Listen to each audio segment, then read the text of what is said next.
I was hit by a car and injured in the head. The doctor said I might develop amnesia. Jokingly, I asked who the girl keeping watch by my bedside was. She paused for a moment and said we were just ordinary friends. Bullshit. You're so damn cute. I can already see you as my future wife. I cursed. Then, without hesitation, dropped to one knee and said, "Beautiful lady, please grant me a ticket into your life." Chapter 1. I opened my eyes, and it took a long while for my blurry vision to focus on the stark white ceiling. My head throbbed with dull pain. Waves of dizziness crashing through me. "You're awake. How do you feel?"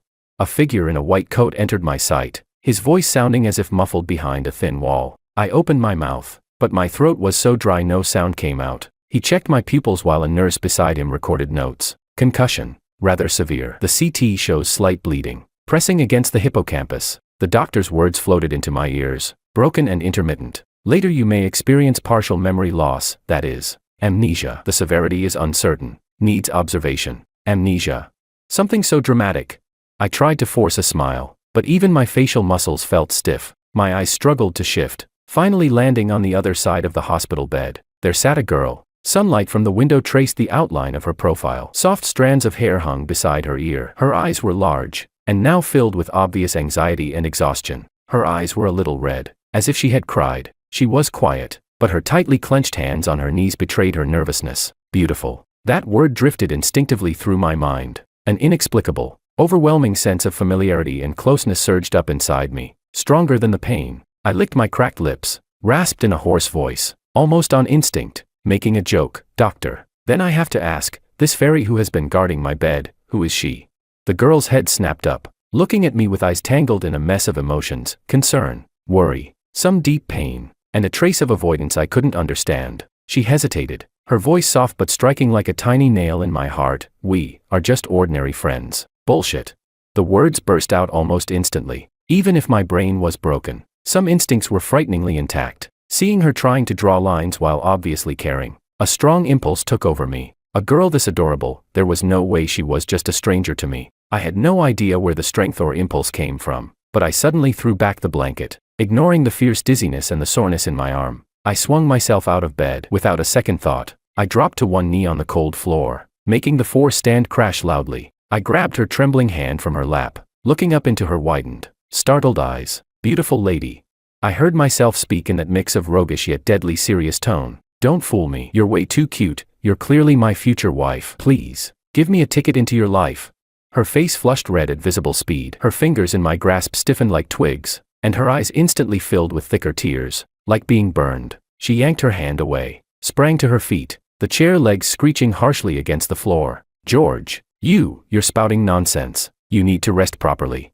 Her voice trembled faintly, her tone flustered and rigid. "The doctor said you need peace and quiet. I'll call the nurse to check on you." She nearly fled, footsteps stumbling as she rushed out of the ward, leaving behind a hurried silhouette and a faint fragrance in the air that made my chest ache. Clutching my pounding head, the pain now even worse, I stupidly knelt there, staring at the empty doorway. Wow, even her fleeing back looked beautiful. So beautiful, so beautiful, so beautiful, so beautiful. He. The doctor beside me leaned down in puzzlement and asked, "Is his IQ fine? Why is he grinning like an idiot?" Chapter 2. The smell of the hospital suffocated me. A nurse came over to run some more tests and gave me a long list of instructions, including the possibility of memory confusion and loss. I listened absent-mindedly, my head filled with the image of that girl's retreating back, her reddened eyes when she called me an ordinary friend. My phone had been smashed to pieces in the accident. The nurse said they were trying to fix it, but chances were slim. I felt like a drifting bottle thrown into a foreign sea, without any coordinates. By the afternoon, I couldn't stay put anymore. My future wife had already run away. What was I still doing here? Taking advantage of a shift change, I yanked the needle out of my hand, changed back into my own wrinkled clothes, still stained with spots of blood and dust, and quietly slipped out of the hospital. Standing at the side of the bustling street, the sunlight felt harsh and blinding. Where should I go? I didn't know where my home was, or even if I had a home in the city. That girl, what was her name? I hadn't even had time to ask. My mind was blank, but my feet seemed to move with a will of their own. I walked aimlessly, crossing several streets, turning into an old residential neighborhood. The buildings looked aged, their walls peeling, but still reasonably clean. I stopped in front of the entrance to Building 3. A strange feeling pulled me. This was the place, as if I had been walking forever, just to return here. Just as I stood staring at the entrance, trying to dig some clue out of my blank mind, a sudden uproar erupted from upstairs, angry shouting, loud banging on a door. Willow, you damn girl, open the door. I know you're in there, hiding from me. Huh, think you've grown some wings. A hoarse, greasy male voice, punctuated by violent pounding on a metal door. The sound made my heart jump. Willow. My chest tightened, and instinctively, I knew that was her name. Willow, such a beautiful name. Heh, heh. But hearing it spat out so foully ignited a blaze of anger in me. The banging echoed like hammers against my temples, and my headache flared. I rushed upstairs in a few strides. A slovenly, overweight middle-aged man reeking of alcohol was hammering and kicking the door of Unit 402, spitting curses with every word. Open up, give me money, I didn't raise you all these years for nothing. Useless girl. His face, his domineering stench, it sparked a visceral disgust and rage in me, one that felt disturbingly familiar, and hearing him call her useless girl made my eyes sting for reasons I couldn't explain. He had no right to call Willow that. What the hell are you doing? My voice barked out, hoarse but burning with fury I hadn't expected. The old scoundrel turned his head at the sound, and when his murky eyes fell on me, they lit up with a nauseating excitement, like a starving dog spotting a bone. Well, my good son-in-law, finally, you've come. He almost lunged at me, seizing my arm with shocking strength, his breath stinking of cigarettes and liquor spraying over my face. Quick, talk some sense into that damn girl Willow. She won't even recognize her own father now. You're the promising one, come on. Give Dad some money. I'm short this week, just need a little to tide me over. Son-in-law. Dad. The word stabbed into my skull like an icy needle, triggering a surge of searing pain. I groaned, clutching my head as darkness clouded my vision. Broken, fragmented images flickered by, dirty faces, outstretched hands, endless entanglements, disgust, rage, helplessness. I doubled over in pain, breathing hard. The old scoundrel took the chance to slip his other hand into my jacket pocket, pulling out my wallet. With practiced ease, he opened it, snatched every last bill of cash, stuffed them into his own pocket, then tossed the empty wallet back at me. Good son-in-law, knew you'd be filial. Dad will visit you again next time. Grinning, he patted his bulging pocket, then staggered away, humming a filthy tune, no longer bothering to pound on the door. I collapsed onto the cold stairwell steps, leaning against the wall, gasping for breath as cold sweat drenched my back. The headache eased a little, but the nausea and anger clung to me. The wallet had fallen to the floor, its cards and ID scattered across the ground. What was my connection with him, with them? I didn't know how long I sat there, until dusk fell. The stairwell light was broken, leaving the place in shadow. I struggled to my feet, stuffed the scattered items back into the wallet, and staggered downstairs. I had no idea where to go, only a raw instinct not to stray too far, because that girl, Willow, might come back. I wandered the neighborhood like a lost soul. At last, I crouched under a dim street lamp. By its weak glow, I blankly watched a few ants struggling to carry off a crumb of biscuit someone had dropped. My head felt hollow, yet heavy, crammed with fragments I couldn't piece together. Chapter 3. George. A voice choked with sobs and urgency jolted me out of my daze. I looked up. Willow was standing not far away, out of breath, pale, her eyes rimmed red. She looked like she'd run a long way. Willow, don't let her cry. That sentence popped into my head all of a sudden. She saw me crouched there, stupidly counting ants, and first let out a huge, relieved breath, then her face flared up with anger. She hurried over, her voice trembling. Are you insane? How could you run out of the hospital? The doctor said you could be in danger at any time. I nearly went crazy when I got the call. Do you know how many places I looked? She was furious, but her eyes were badly red. She was holding back tears with obvious effort. Something inside me softened and stung at the same time. I tilted my head back and mumbled softly. The hospital smells awful, my head hurts. If your head hurts, you should stay in the hospital all the more. Her tone was firm as she reached out to pull me. Come on, we're going back right now. I'm not going back. I yanked my hand away like a stubborn kid. I'd rather die than go back. That place makes me sick. You, she stamped her foot in anger. Why are you so disobedient? Just then my eyes fell on the keychain that had slipped from her pocket and was clutched in her hand because she was so worked up. In a flash, without knowing where the quickness came from, I leapt up and snatched the keys away. What are you doing? Give them back, she cried in shock and reached to grab them. Using my height to advantage, I held the keys up and saw a small, fluffy sunflower key fob dangling from them. An indescribable familiarity crawled into my chest. I absolutely knew Willow, and not in a casual way. Ignoring her exclamations and attempts to snatch them back, I bolted for the apartment door, staggering up the stairs 2 steps at a time despite the dizziness. and, by some muscle memory, stopped exactly in front of a door. I shoved it open, slipped inside, and immediately shut it behind me. "George, open the door. Come out." She banged on the door, her voice cracking between sobs and anger. I leaned against the door, my heart drumming, the headache raging again from the exertion. I looked around. It was a small living room but unusually tidy and cozy. My brain, faster than my eyes, started filling in how everything should be arranged. Beige sofa, warm-toned curtains, a small potted plant on the table. Yes, yes, yes, she picked it. I propped my head up. My mind was a blur, but the evidence kept adding up. I knew Willow n times over. The faint, clean scent in the room matched the one on her, and it made me feel suddenly a little slimmer. "You're not opening. Fine. I'll call the police," she shouted from outside. I caught my breath, then, guided by body memory, crawled instinctively under the dining table. Strange, why did I want to crawl under the table, and why am I so good at it? I thought, feeling a chill of unease. The table was small. I was cramped but hidden. "Call them then," I said in a muffled voice from under the table. "Let the police come and take me away. I'm not going back to the hospital. I'm not going out either. I'll stay right here."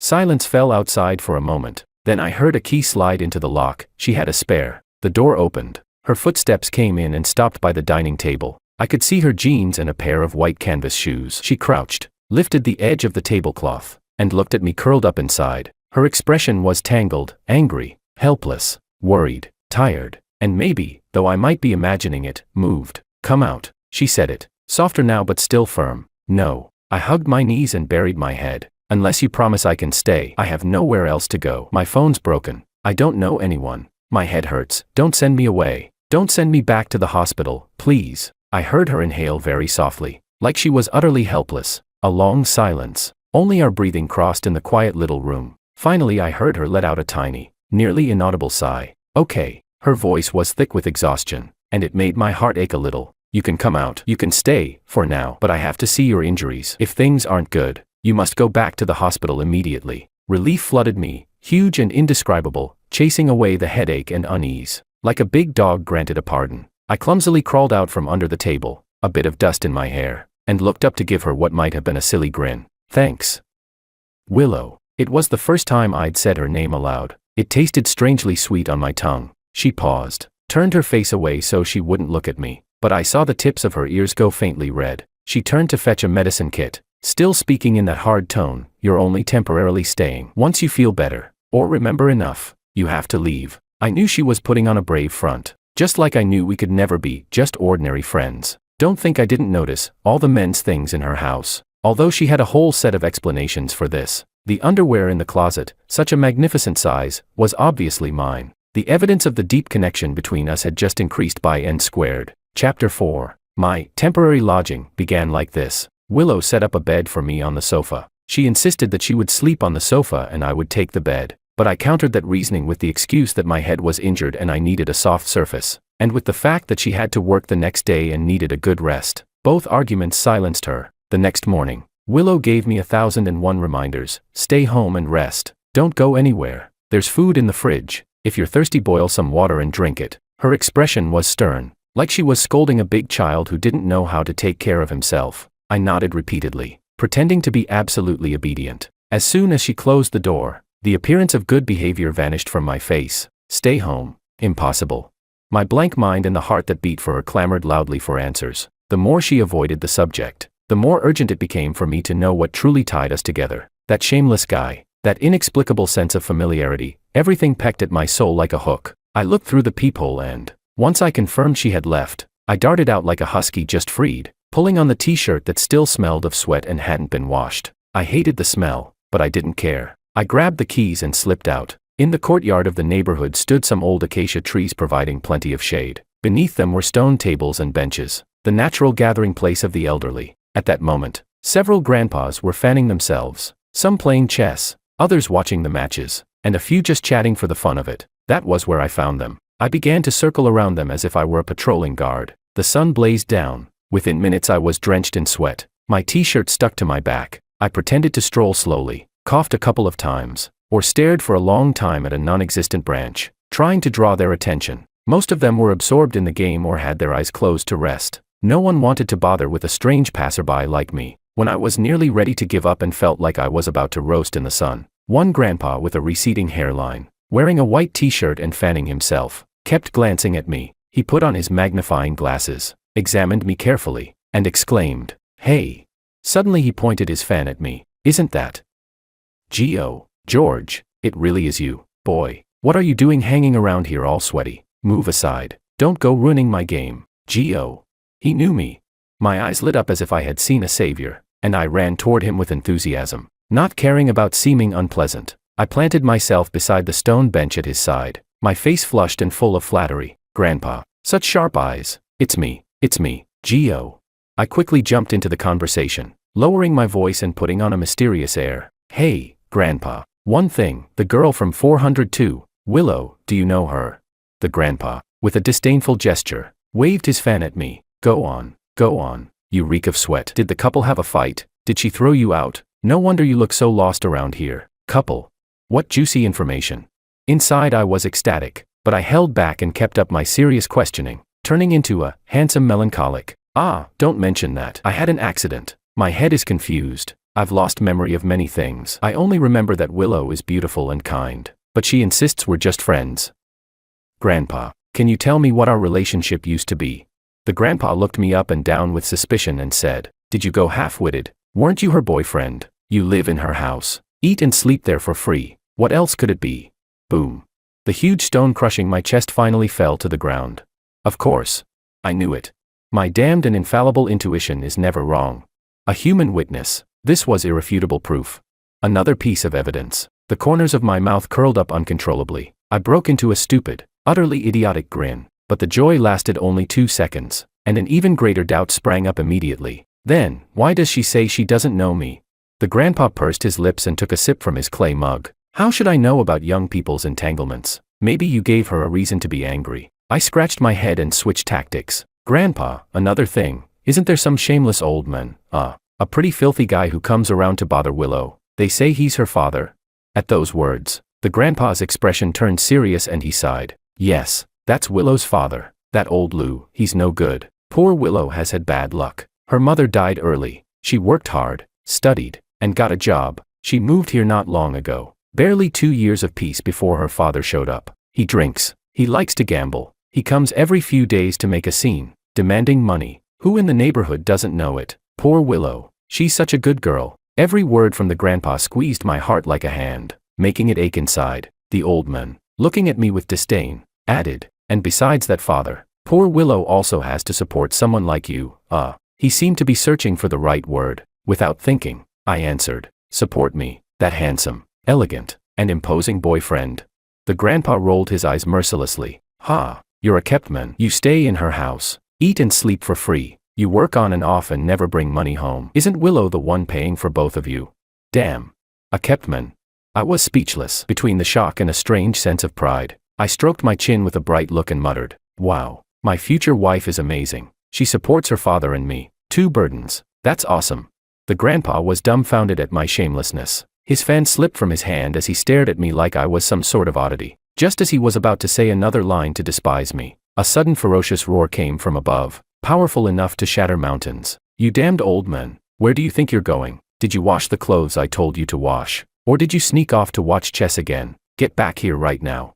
The sound was like thunder. Its force was immense. By almost automatic reflex, I leapt under the table beside the stone bench where the grandpa had been sitting. The movement was smooth and agile, as if I had practiced it 1,000 times. The grandpa, who had just lost his seat, was speechless. He looked at me, staring in disbelief at how naturally I had occupied his resting spot and viewing place. His mouth twisted into a grimace and, after a while, he said, well, boy, you sure know how to pick your hiding place. But that wasn't the end of it. Almost at the same time, from the entrance of the neighborhood came a woman's voice that made me tremble with fear, urgent, angry, and getting closer by the second. George, where did you go? Didn't I tell you to stay at home? George.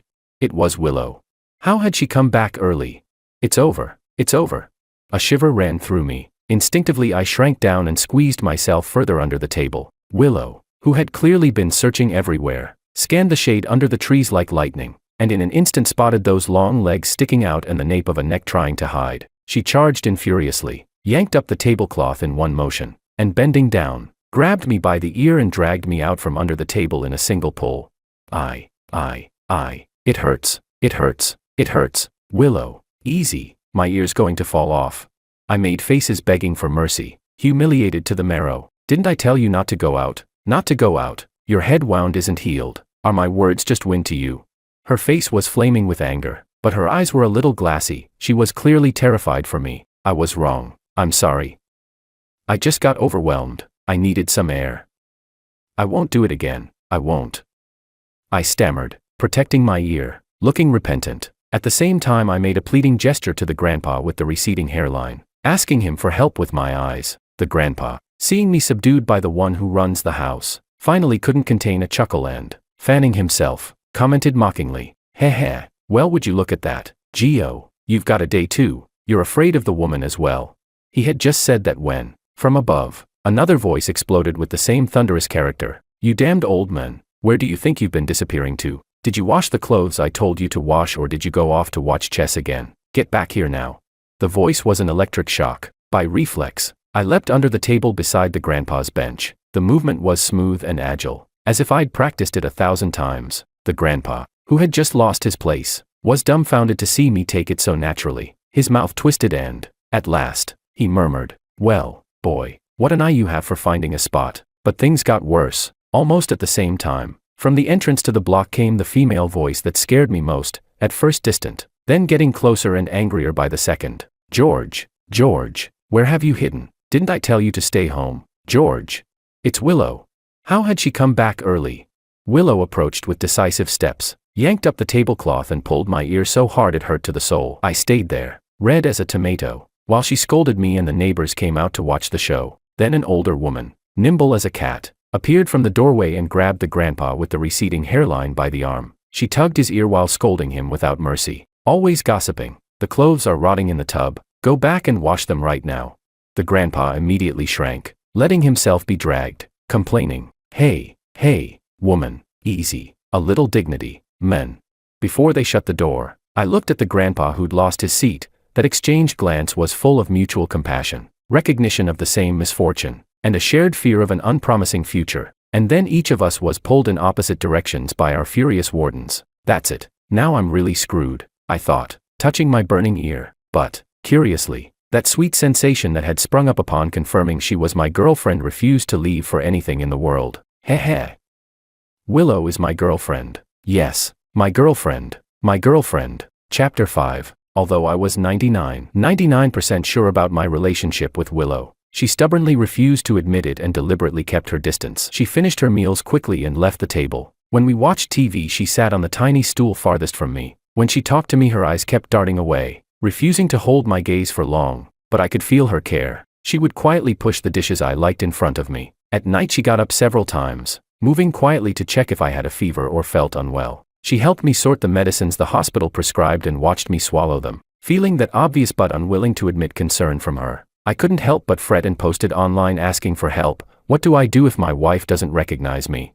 In less than 2 minutes the comment section blew up. Nobody gave useful advice. Instead they told me to kowtow to a durian, painful but expensive, basically mocking me with snide, gloating comments. Ha, ha, ha, you actually have a wife. So there was no help there. I had to think of something myself. While nursing my injuries at home these past few days, I found what looked like one of my sticky note pads. Whoa, this handwriting's awful. Could this be written by a handsome guy like me? I didn't believe it, so I wrote a few words next to it. Okay, I believed it. Holding the tacky little pad with a hint of disdain, I skimmed the painfully obvious scribbles. Ring, roses, tea roses, balloons, that old scoundrel, what the hell is all this? I recognized all the words, but I couldn't remember why I'd written them. Especially that old scoundrel, the thought of him made a blind, hot anger surge up. I had no idea why I'd put his name on a sticky note. I used my supposedly brilliant brain to think it over for a long time. Then, unsurprisingly, I discovered my brain really had been banged up. It wasn't very brilliant at all. Damn it, I hope I don't remember which bastard hit me. Because of him, my wife didn't even recognize me. Although I didn't know what the sticky note was for, I felt in my gut it was important. So I secretly shoved it into my pocket. Then I immediately put together a meticulous, make my wife recognize me, plan. Of course, I wasn't going to kneel to a durian. My brain told me Willow hated durian stink, but typing on the keyboard might be worth a shot. Chapter 6. In the morning I heard Willow's alarm and the rustle of her getting up. I sprang up immediately and raced her into the tiny kitchen. "I'll make breakfast," I announced. Tying on the apron with the cartoon cat, she leaned against the doorframe, still sleepy, looking skeptical and distrustful. "You can't cook, don't set the kitchen on fire," she said. Realizing she'd almost said too much, she switched tone and shoved me into the kitchen. "Who are you looking down on?" I tried to recall how to cook, but my memory of anything culinary was blank. I decided to start with the simplest thing, frying an egg. Oil splattered everywhere. Eggshells dropped into the bowl, and in my fluster I knocked over the salt shaker. The final fried egg I served up was blackened like charcoal on one side and still runny on the other. She looked at that disastrous plate,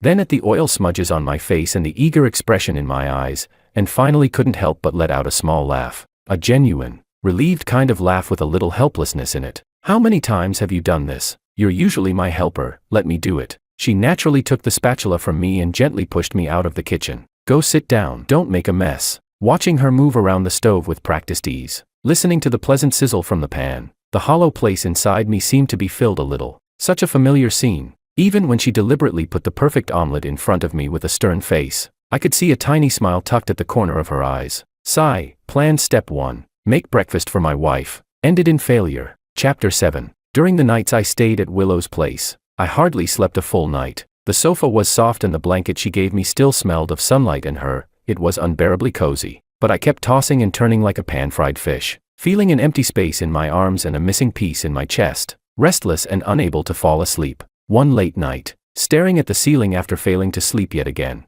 a thought came as clear as day. I must have slept holding her before. It had to be. Only that kind of tight embrace could fill this bone-deep void and the gnawing sense of insecurity. Once that idea formed, it spread like vines, tangling me up and making me even more anxious. Finally, after another restless toss, I gave in. I sat up, hugged my pillow and blanket like a thief of comfort, and tiptoed over to her bedroom door. My heart beat fast, like a little thief about to do something naughty. It's fine. It's fine. She's my wife. My own wife. I'm not a thief. I'm not a thief. I took a deep breath, forcing down the guilty jitters, and carefully reached for the cold metal doorknob to carry out my plan to sneak into bed. Just as my fingers were about to touch the metal, I heard a suppressed voice inside. It was Willow. She was on the phone. Her voice was low, threaded with a kind of restrained tremor and anger I'd never heard before. "Why are you calling again? I already sent this month's living expenses."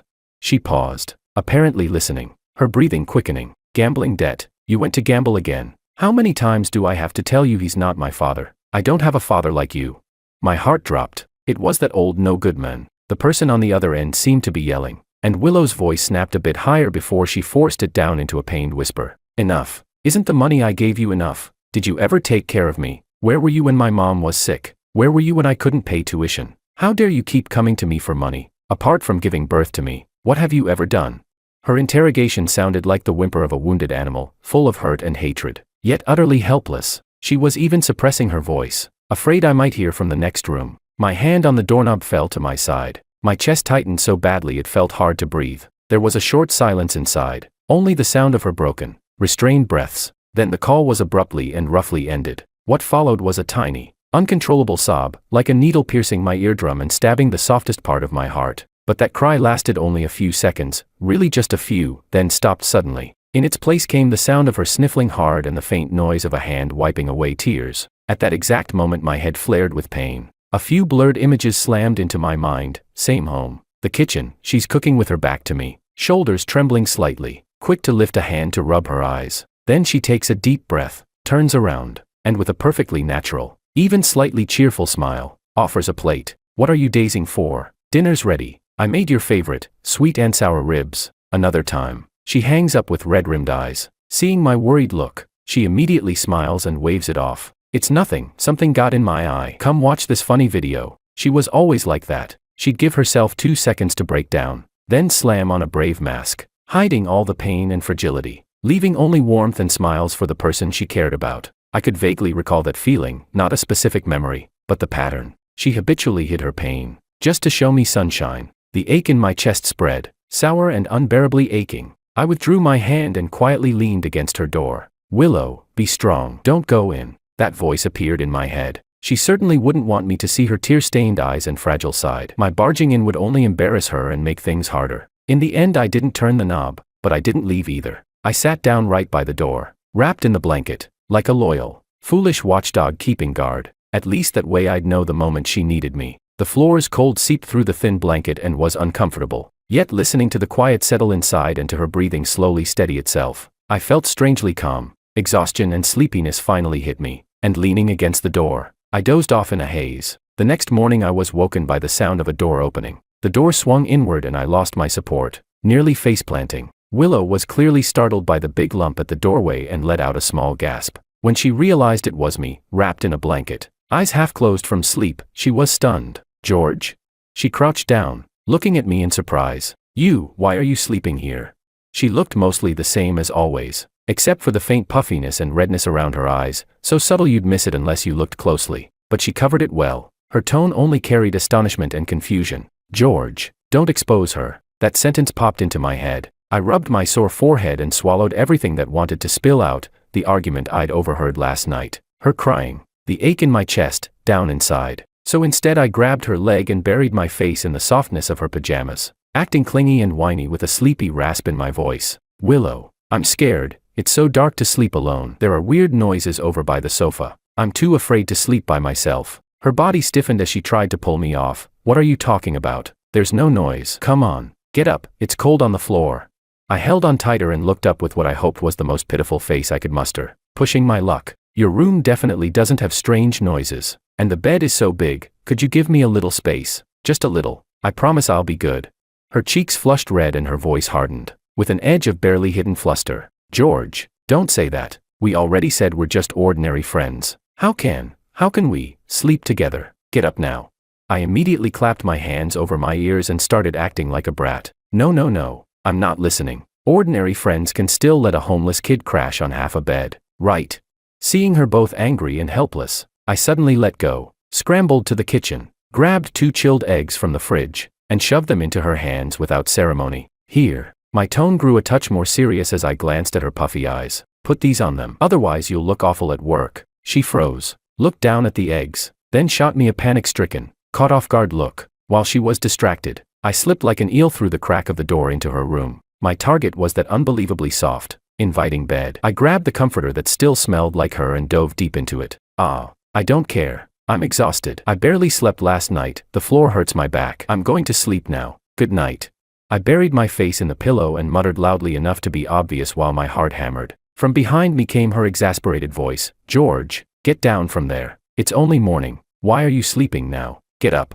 She shoved me a couple of times, but I really hadn't slept. And after the emotional roller coaster just now, the second I hit a genuinely comfortable bed with her scent and warmth, an overwhelming sleepiness crashed over me. Her shoves felt like tickles. My consciousness blurred. I mumbled a few half-coherent things and, gripping the blanket, fell into a deep sleep. In a fuzzy state I felt that the sulky energy in her had softened. After standing for a bit, I felt the mattress sink gently beside me. Then a thicker comforter was laid lightly over me, and the corner was tucked in with care. A cool, soft hand brushed my hair, so gentle, full of quiet affection and inner struggle. At last I heard a nearly inaudible, choked sigh full of helplessness, right by my ear. "George, can you stop being so good to me?" That sentence floated over the softest part of my heart and left a fine, stinging ache. I wanted to open my eyes and hold her, to tell her I simply wanted to be kind to her. George wanted to be good to Willow, for no reason at all, but my heavy eyelids and the tide of sleep swept over me, and all that escaped was a muffled murmur before I fell into a sweet, deep sleep. In the dream, I finally held the warmth I had been longing for, no longer empty. Chapter 8. Even though my "make my wife recognize me" plan had already failed once, I'm the kind of guy who, once decided, will keep going even if I have to crawl on my knees. Especially when it comes to my future wife, even if I have to kneel, I'll make her recognize me. So the next day, when Willow was leaving for work, I immediately followed her to the door like a tail. "I'll walk you." "No need. The bus is convenient." "Nope. I'm suffocating at home. I have to go." I'm going. She glared at me, but finally couldn't hold me off and relented, letting me tag along. Hey. Turns out my whining trick works a lot. On the crowded bus I instinctively lifted my arm to give her a little space, my arm hovering around her so no one would bump into her. She stood stiffly, head down, ears still flushed. At her company building she hurriedly said, "Okay, go back home now." But I watched the sunlight hit her face, saw the tiny hairs on her skin, and blurted out, "Willow, you're really beautiful, more beautiful than any flower in the sun." She froze, Then her face went tomato red. She stamped her foot in a fluster. What nonsense are you spouting now? Go home. And then she rushed into the building. I'm an honest man, I never spout nonsense. Watching her hurried silhouette, rubbing my throbbing head, my heart felt sweet, even without remembering the past. Praising her felt like instinct. Wife recognition plan. Step 2, perfect. Chapter 9. On many afternoons waking up at Willow's, sunlight seeped through the curtains and warmed my face. That earlier phrase, "Don't be so good to me," keeps flicking at the tip of my heart like a feather, sweet and bitter at once. Before she left, she reminded me as usual, stay home and rest. Take your medicine on time. Don't run off, the wound isn't healed yet. She kept her tone as flat as possible, but the concern in her eyes couldn't be concealed. I nodded like a pecking chick, grinning obediently. Got it, definitely won't run off. I'll wait for you. The moment the door closed, the obedient face fell off. A thought I'd been turning over rose uncontrollably. Where are my family? Since the accident and my memory loss, apart from Willow, no one claiming to be my family has shown up. My phone's broken. The past is blank. Are they not looking for me? Or, do they not know? Or worse, do they not care? Being forgotten by the world is a rotten feeling. I have to find out. So an hour later, I slipped out again. Just downstairs I bumped into that familiar receding hair grandpa, skulking out the gate with a stiff little shuffle, probably off to watch people play chess. We caught each other's eye and froze, then mutually gave a conspiratorial, guilty grin. Out for a walk, Grandpa. I went over and even kindly offered him an arm, helping him down the last few steps more steadily. You've got some eyes, kid, he grunted, not refusing. Out again. Aren't you afraid that girl of yours will come back and yank your ear? Shoo, keep it down, I whispered, looking around like a petty thief. Grandpa, straight question, you know where my home is, where I lived before I lost my memory? He stared at me like I'd grown another head. I've lived clean all my life. No records. I'm not the census official. How would I know where your house is? Great, useless question. After parting with the chest-bound grandpa, I stood at the community gate, lost. Where should I go? I took a deep breath, forcing myself to ignore the dull pain in my head, trying to clear my mind and let my feet pick a direction. Left, right, straight on. For some reason, going straight felt right. I walked aimlessly, through a noisy vegetable market and down a quiet tree-lined path. Headaches jabbed at me from time to time, like needles, and extremely blurry fragments of streets flashed by, guiding me to turn at one corner after another. I don't know how long I walked. When I finally stopped and looked up, I was stunned. In front of me stood a high-end residential complex that screamed expensive. Tight security at the gate, immaculate landscaping, imposing buildings. An inexplicable mix of familiarity and repulsion rose in my chest at once. Me, living in a place like this? Then why had I been staying at Willow's cozy, obviously ordinary, almost cramped, home?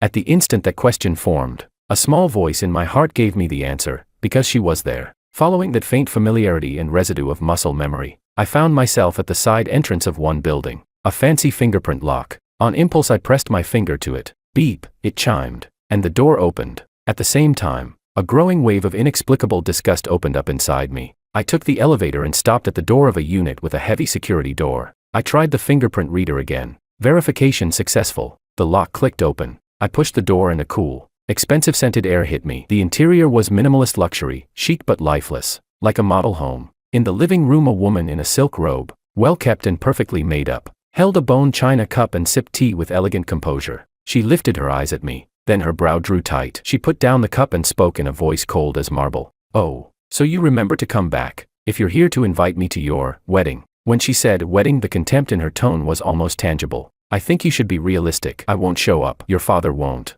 Your sister won't either. Don't waste your breath, Mom.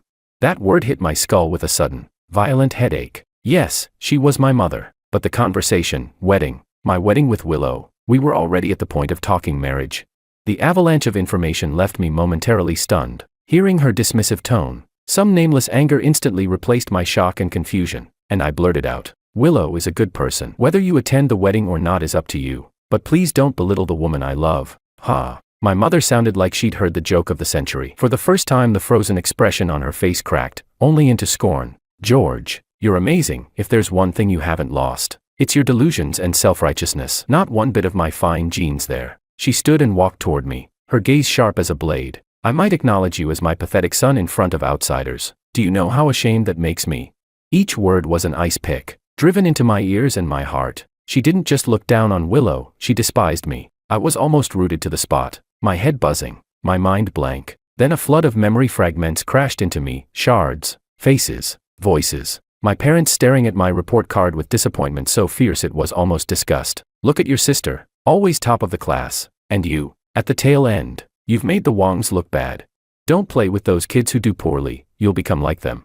Design. What kind of unrespectable thing is that? Do as you're told and go work at the company. George, why are you so stupid?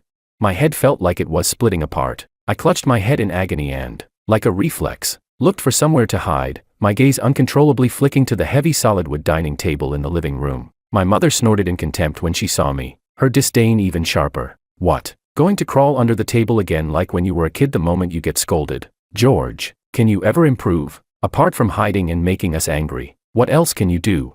Her voice drilled into my skull like a curse, making the pain spike until it felt like my head would explode. Just when I could barely stand it, when I felt like I might suffocate. George. An urgent, angry voice burst from the doorway. In the next second Willow came in like a gust of wind. She yanked me behind her and, though she wasn't very strong, planted herself firmly between me and my mother. She lifted her chin and met my mother's shocked, even colder stare without flinching. Her voice was clear and steady, edged with a rare sharpness. Auntie, may I ask what you consider excellent? Is it to obey your every command? To copy and paste your life into your perfect template until you become a soulless puppet who only follows orders? Do you know how much he sacrificed for his design dream? Do you know how many meaningful awards his designs have won? Did you know his design philosophy is to let ordinary people who can't afford sky-high housing, also have warm, comfortable, dignified homes? Isn't that more valuable than just flashing wealth and status? You're so focused on the Wong family's face that you never notice how truly bright he is. When she finished, her chest rose and fell with emotion, but she still stood straight and proud. Facing my mother, who had gone suddenly pale and stiff, Willow bowed politely and deeply. Sorry to have disturbed you. Then without another word she gripped my hand and, pulling me along despite my pounding head and dazed shock, strode out. She dragged me stumbling out of that cold, glamorous house, into the elevator, and down the stairs. The sunlight was blinding. I watched her walking ahead, so thin, yet so strong, so determined to bring me home. In that instant another buried memory broke free and slammed into me with clarity. It was one gray evening in high school. I held a report card, 50th in the whole school, an utter disgrace in my parents' eyes. After they scolded me harshly, they kicked me out of the house. Look at your sister, always number one. Why can't you make us proud? We Wongs don't raise trash like you. Get out. Don't come back until you figure yourself out. I walked the streets numb, cars slicing by. Life felt unbearably dull and crushing. Every effort seemed pointless, forever falling short of my parents' expectations. Watching the speeding cars, a dark thought even crossed my mind. Why not just step out in front of one of them? Hey, George, wouldn't it be easier if you just died? Hey, George, maybe you should just die. Die already. At the moment my foot was about to step off the curb, an angry voice from a nearby barbecue stall snapped me back. A greasy middle-aged man was shouting at a young girl, hurry up washing those skewers. Stop dawdling, how long do you plan to take? You're ruining my business.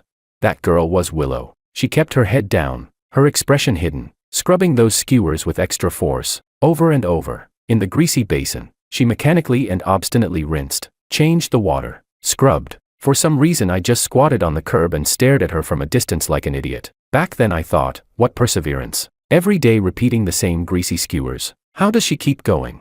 I spent my days grinding through endless practice exams and felt like I was suffocating. I kept watching and watched until it went completely dark and the streetlights clicked on. She finally switched shifts with another girl and took a few crumpled bills from the boss. It wasn't much, but she counted them carefully, tucked them into her pocket, and a painfully weary yet radiant smile lit her face, like a little lamp in the night. She packed up and walked past me. Without warning she suddenly reached out and yanked me aside with all her strength. At almost the same moment a motorcycle, skidding on the wet road, careened through where I had been squatting and smashed hard into the roadside barrier with a screech. I froze, then collapsed onto the ground, my heart pounding. She let go of my arm, glanced at my still shaken face, frowning, but a little fierce in her tone. Hey, are you okay? Do you know it's dangerous to squat on the curb at night?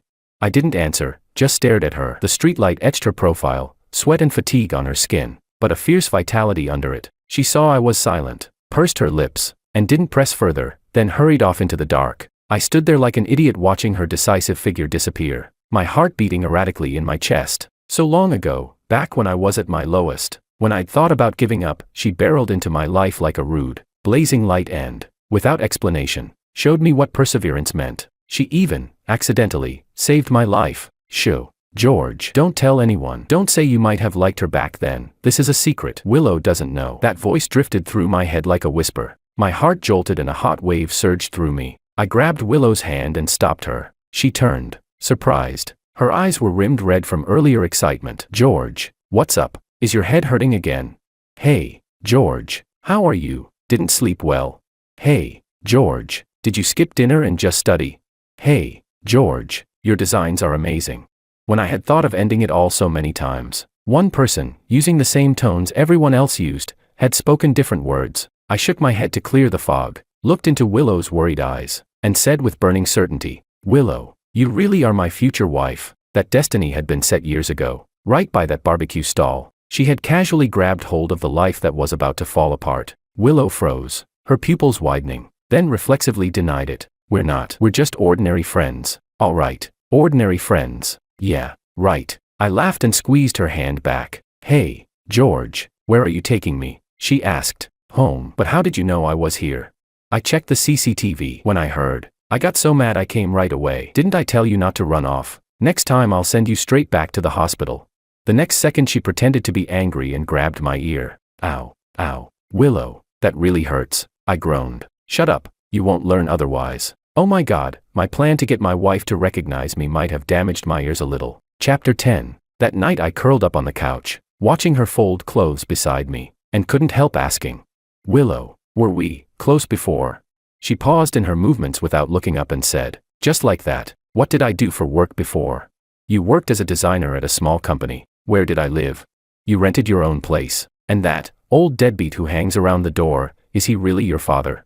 I asked the question that mattered most to me. Her face went pale in an instant. The fingers folding the clothes tightened until her knuckles whitened. After a long silence she finally whispered, yeah. Don't ask, George. The past, it wasn't good. She picked up the folded clothes and hurried back to the bedroom, shutting the door, and didn't come out for a long time. A weight settled in my chest. In that blank space there seemed to be a lot of things that hurt her, and I felt like I was part of that hurt too. Chapter 11. A few evenings later that nightmare of a voice rang out downstairs again. Willow, get your ass down here, or I'll smash the door.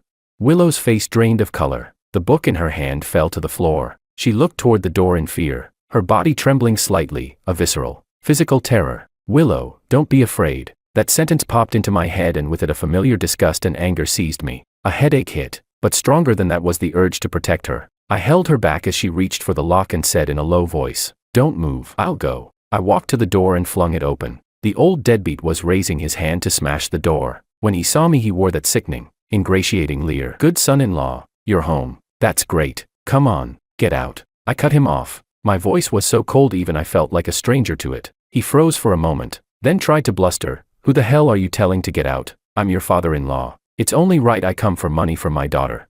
She doesn't have money to give you. I stood in the doorway and looked at him with a cold gaze. She doesn't have you as a father. I'm not your son-in-law. If you hassle her again, I won't mind reminding you how to call the police. Maybe it was the sudden force in me, so different from my usual goofy self, that unsettled him. He was a little cowed, though he still spat and cursed. You ungrateful bastard. Forgot how you used to show respect. Now you pretend to have amnesia. Pfah.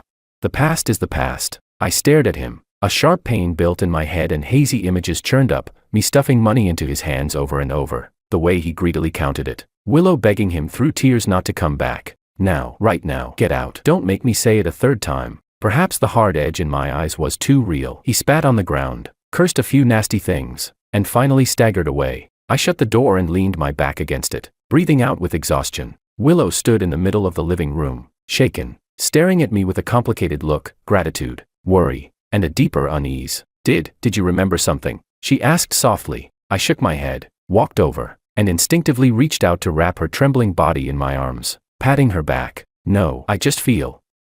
I can't let him bully you. She stiffened for a moment but didn't push me away. After a long time I felt the fabric at my chest grow damp. She was crying, silently. After that day she became a little softer toward me, but the worry in her eyes deepened. She seemed to be constantly afraid of when I might get my memory back. And the desire to find out everything grew stronger and stronger. Chapter 12. One afternoon I tried to fix a slightly loose drawer in her bedroom. When I pulled it open, I noticed something tucked behind the drawer rail, hidden away. I carefully pried it out. It was a craft paper file envelope. On a whim I opened it. Inside was a thick stack of crumpled IOUs and debt collection notices. Most of the borrowers were Willow's scumbag father, but time and again my name appeared as guarantor or emergency contact. Amounts ranged from a few thousand to tens of thousands. The last one was a massive collection notice for $200,000, dated just before my accident. Something vaguely clicked in my head and I immediately went to look for my old phone that had been roughly repaired. After a lot of effort it finally turned on. My hands began to shake. I opened the phone with trembling fingers. The battery was low. I scrolled through the messages. There were countless threatening debt collection texts and Willow's chat logs. The last few messages were her pleading with me not to get involved with her father anymore. And my replies were, "Willow, don't be afraid. This account's messed up. I can sort it out. Wait for me to come back. I think this time I can settle it in one go. I'll be back soon. And I'll bring you something. You have to smile then. Please, please." A tidal wave of information crashed into my already chaotic mind. My head split. The blurry fragments began to whirl and collide and try to fit together. I was cornered by collectors on a street corner. They forced me to pay Lou's father's $200,000. I saw the interest calculation was wrong and argued with them. In the scuffle I was shoved out. The screech of brakes, a violent impact, the world going black. And earlier still, we'd been curled up on this little sofa watching a movie. I kissed the top of her head. We argued about her father's debts. She cried and said to break up so she wouldn't drag me down. And I held onto her, refusing to let go. I kept giving money to that deadbeat, buying only his temporary disappearance and Willow's brief peace. I remembered some things. The crushing debts, her father's shameless greed, the ferocity of the collectors. I also had a good idea why Willow always said we weren't together. She was ashamed that because of him I got hurt, and she wanted to use that as an excuse to push me away from the mud. But how could George do that? Staying with her is George's instinct, it has nothing to do with memory. Willow, you're a big fool, aren't you? That sentence echoed faintly in my head. It's okay, big fool. You have an unshakable lover. I collapsed to the floor, files scattered everywhere, the phone slipping from my limp hand. Tears burst out without warning, not from pain, but from the suffocating weight of the truth and from how achingly foolish and lovable her choice was. At the same time I was glad I'd remembered this crucial thing. I dug out that sticky note from my pocket. The words, "old deadbeat," on it clearly referred to this mess. Willow came home from work. When she opened the door I had already pulled myself together, made a simple dinner, and called out, "Big fool, come eat." "Ah, George, you've got nerve calling me big fool." Willow made a show of grabbing my ear. I grinned and offered my head. Be a devoted husband. Only by being devoted can you win a good wife. Chapter 13. A few days later, the door was pounded on violently again. This time, there were a few burly, fierce-looking men outside. That shameless old man, Father Lou, was hiding behind them, peeking furtively. "George, Willow, Lou, come out now.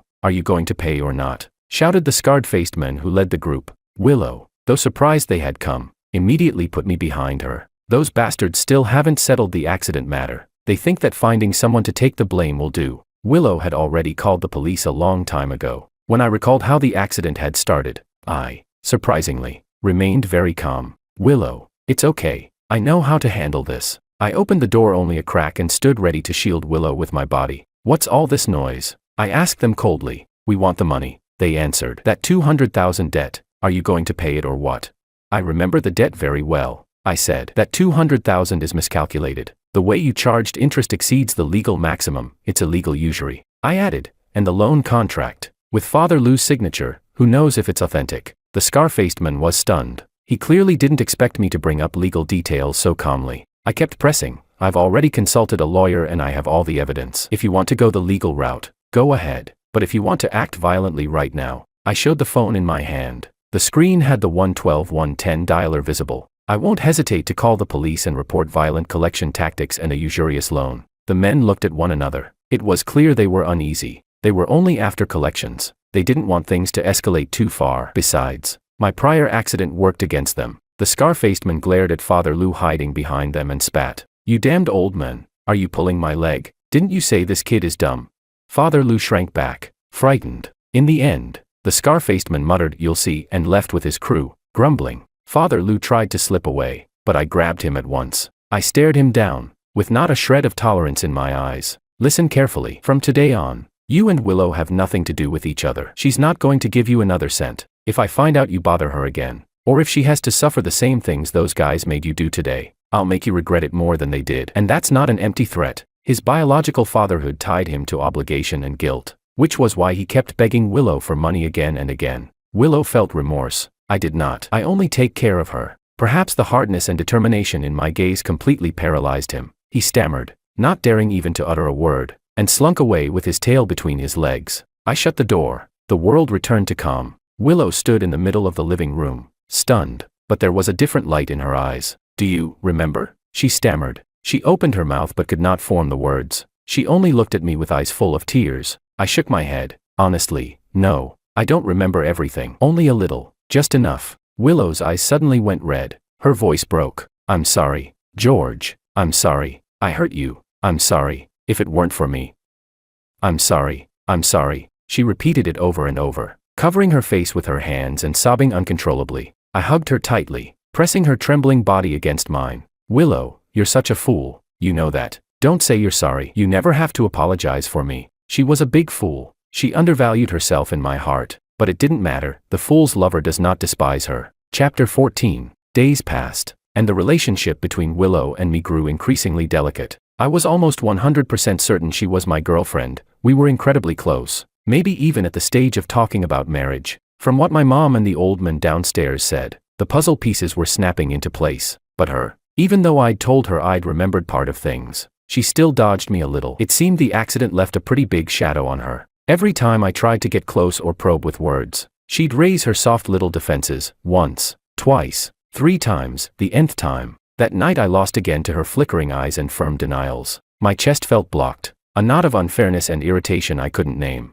Oh man, getting my wife to acknowledge our relationship is way harder than I thought. I slunk downstairs like a wilted eggplant hit by frost, crestfallen. My head throbbed again, for her, and for this messy, tangled situation. Under the tree the Mediterranean old man was intently watching someone play chess, frowning as if witnessing the world championship. I squatted beside him, sighing and muttering like a prayer. What if my girlfriend won't admit we're a couple? "Old man, you're experienced, give me some advice." He was watching a key move, annoyed at being interrupted. He waved his palm fan and pushed me aside without taking his eyes off the board. "Shoo, don't block the light." Annoying. What's there that a husband and wife can't talk through? Pillow fights at night settle everything. You're about to get married, what's the fuss? You're just wasting my time watching chess. About to get married. Married. The word hit me like lightning, a second precise strike. When I first heard it from my mother I was stunned and felt indignant for her. But hearing it now from a bystander who knew part of the story felt completely different. An indescribable, enormous sourness and longing seized my heart in an instant. We were getting married. We originally were really going to get married. The headache hit violently. Worse than any before. Countless blurry fragments slammed through my mind. The shame when I secretly measured her ring size. The seriousness when I tore across the city to shop for rings. The foolishness of practicing a proposal speech in front of the mirror. Imagining the happy smile on her face when she put the ring on. Ugh. I groaned and clutched my head. No wonder that sticky note had the word ring on it. Not marriage. I was preparing to propose. A powerful, irresistible instinct surged through me. I jumped up and staggered back to the apartment building. Almost on muscle memory I rushed up the stairs, hands trembling as I opened the door. Inside, I headed straight for the dining table in the living room. Yes, the table. My mom used to tease that when I was scolded as a kid I'd crawl under the table, and in Willow's home this table was my safety zone. I practically dove to the floor and scrambled under the table on all fours, the familiar safety wrapped around me. But what mattered now was my fingers searching desperately along the underside. Where is it? Where is it? It has to be here. A totally safe spot she'd never touch but I could reach easily. My fingertips suddenly brushed something small, cool and hard, taped with clear adhesive, a tiny box. My heart stopped for a beat, trembling. I carefully pried it free and opened it. A diamond ring. Even in the dim light it threw off a fine, brilliant glint. Simple, elegant design. The center stone wasn't huge but was perfectly cut, surrounded by a halo of tiny diamonds like stars around the moon. How long had I saved for this? How many shops had I run to? With what anxious, excited feelings had I chosen it? Buzzing, it felt like a beehive had exploded in my head. More images flooded in, me holding her, imagining our future home. The light that flickered in her eyes when she glanced at bridal magazines. A light she'd hide because of worries about her father. Chapter 15. Just as I held that burning hot ring, my heart hammering so hard I could barely breathe, I heard a familiar sound downstairs, Willow greeting a neighbor. Then the key sliding into the lock. Click. The door opened. The living room light came on. Willow came in, exhausted, and automatically bent down to change her shoes. The moment she straightened up, I shot out from under the table so suddenly that I banged my forehead on the edge. I didn't even have time to feel the pain. I turned to face her, and without any hesitation, with a loud plop, I dropped to one knee. I raised the ring, clenched in my palm and nearly soaked with sweat. Now I know why I knelt so smoothly in the hospital last time. There was a reason for that. After all, Willow froze completely. Her bag slipped from her hand and thumped to the floor. Her eyes widened as she looked at me kneeling before her, at the ring. Her lips parted but no sound came out, only the violent rise and fall of her chest. Willow. The moment I spoke my voice went raw, choked with sobs I couldn't control. All the pent-up feelings, the terror of losing memory, the hurt when she pushed me away, the excitement of finding the ring, and that overwhelming, almost drowning love all turned into hot tears that sprang out without warning. I don't know what to say. I can't remember a lot of things. I cried and babbled. Tears blurred my vision so I could barely make out her face. God knows, this should have been a proper, solemn proposal, but I couldn't stop crying. But I remember this. I hid it really well. To take out when I wanted to spend my life with you. I wiped my tears hard, trying to see her. My voice broke as I spoke. I think I also bought flowers, prepared so many things, memorized so many words, but now I can't remember a single one. I'm sorry. I'm so stupid. But Willow, I drew a deep breath and used every ounce of strength to make my voice as clear as possible. I know what you're afraid of. I know what worries you. You're afraid your family will drag me down. You're afraid I'll regret it later. So you'd rather push me away, lie to me, lie to yourself, and say we're just ordinary friends. Willow's tears had long since fallen silently. She looked at me, shaking her head, lips trembling, about to say something but my words cut her off. No, that's not it, I cried, but forced a horribly awkward, tear-streaked smile. Whether we're ordinary friends, this, I pointed to my wildly beating heart, this knows best. It aches for you, it beats for you, it tells me it's you, and only you. I don't know how the old me loved you, but the me now loves you with everything I can think of. Marry me, Willow, will you? My hand holding the ring trembled with nervousness and excitement, as if I were holding my whole life and future. I promise I'll make up for the flowers I forgot, the sweet words I forgot. I'll make up a whole lot more than anyone else. Please don't push me away, I beg you. My tears burst the dam again, my voice almost a plea. Without you, I'm nowhere. I'm not a home anywhere. Willow was already sobbing uncontrollably. She looked at me, at the ring flashing under the light, at my face, a mess like a child but utterly sincere. Her taut shell, the barrier she'd kept up to protect herself and protect me, was utterly shattered by this most primitive, clumsy, and burning proposal. She finally let out an actual cry, apologizing in pieces, her voice broken. I shouldn't have lied to you. I shouldn't have said we weren't together. I was so scared. I was afraid my family would drag you down. I was afraid you'd be shunned for me. I was afraid you'd hate me later. You won't. Never. I interrupted her urgently, my gaze unshakably firm. None of that matters. Only you matter. Because Willow was a big fool. She still didn't know how much she meant to me until this moment. That weight had been accumulating for years, buried deep in my heart. So, dear Miss Willow, will you officially and forever give me a VIP ticket to your life? The duration is a lifetime. Willow listened to my clumsy confession, crying and laughing at once, tears streaming. She finally, trembling, extended her left hand to me. In that instant a massive, dizzying happiness and a sharp ache hit me at the same time. I gently, as if cradling a priceless treasure, took her cool fingers. Trembling, I slipped that ring, the symbol of promise and a new beginning, slowly and solemnly onto the base of her ring finger. It fit perfectly. The brilliant diamond sparkled on her slender finger. I held her hand tight, pressed it to my still heaving chest, tilted my head and looked at her, tears still streaming, and at last I let out a truly radiant, foolish smile. Willow looked from the ring on her finger to me, crying and laughing. She slowly crouched down to my level and squeezed my hand back with force. The room was warm and hushed,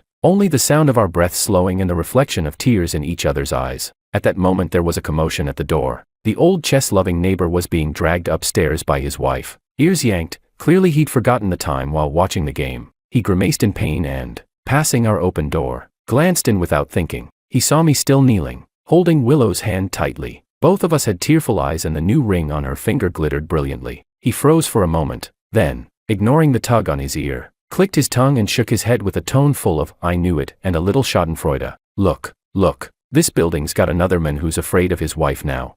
The words barely left his mouth before his wife yanked him harder. Don't you have the nerve to talk about others? Hurry up and go home and wash your feet. He squealed and was hauled away. Willow and I exchanged a look, stunned for a beat, then couldn't help but break into laughter through our tears. I stayed on my knees, holding her close, burying my face in her embrace and breathing in the comforting scent of her It felt like my long-wandering heart had finally found its home. My memories might have been blank, but the love had never left. Hey, the Big Fool's lover just got the Big Fool's VIP ticket. And that ticket's valid for a lifetime. Heh heh heh.